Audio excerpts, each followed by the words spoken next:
જય શ્રી કૃષ્ણ વિદ્યાર્થી મિત્રો, આજે આપણે ધોરણ 9ના હિન્દી વિષયમાં બીજા સત્રના 13મું કાવ્ય છે એનો અભ્યાસ કરીશું। काव्य 13 नीति के दोहे। नीति के दोहे के कवि है रहीम।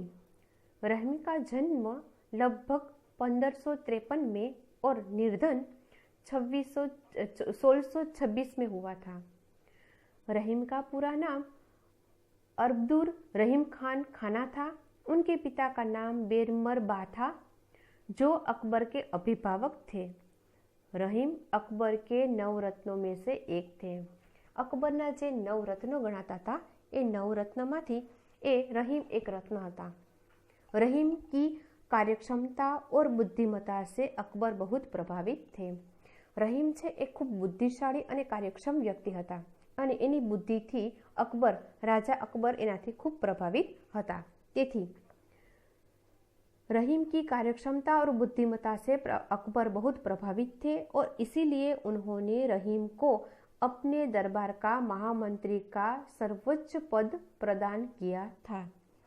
रहीम संस्कृत, अरबी, फारसी के विद्वान थे। रहीम घणी बधी भाषाओं ज्ञान धरावता हता।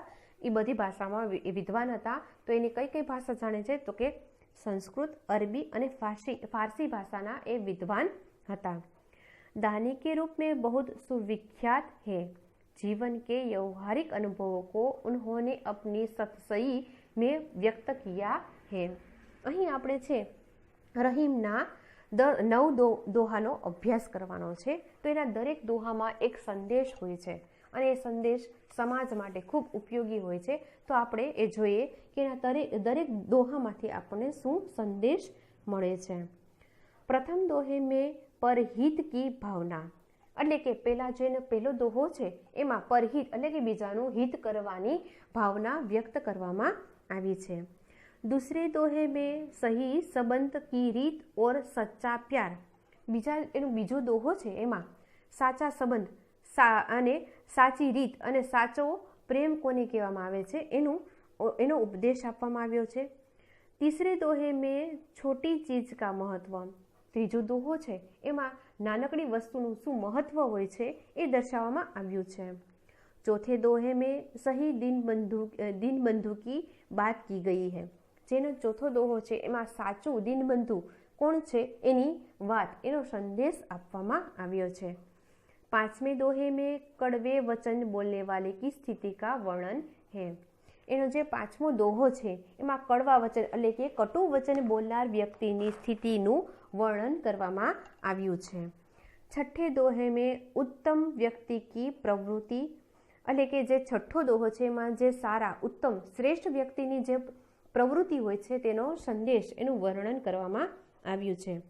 સાતમે दोहे में बिगड़ी हुई बात को छोड़ देने की बात कही गई है। એટલે કે જે સાતમો દોહો છે એમાં બગડેલી વાતનું જે વાત છે એને છોડી દેવાની વાતનું સંદેશ આપવામાં આવ્યો છે।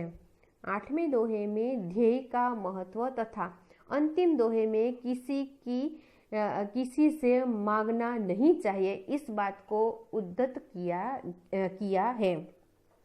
જેના આઠમો દોહો છે એમાં ધૈર્યની એટલે કે ધીરજની વાત કરવામાં આવી છે, એનું મહત્વ કહેવામાં આવ્યું છે, એનો સંદેશ આપવામાં આવ્યો છે।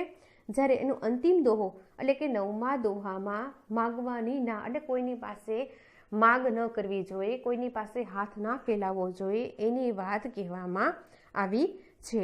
તો એના જે 9 જે દોહા છે એટલે આપણે જાણીએ છીએ કે રહીમના જે દોહા છે એ સમાજને સંદેશ આપવા માટે કંઈક સારી વાત શીખવાડવા માટેના હોય છે।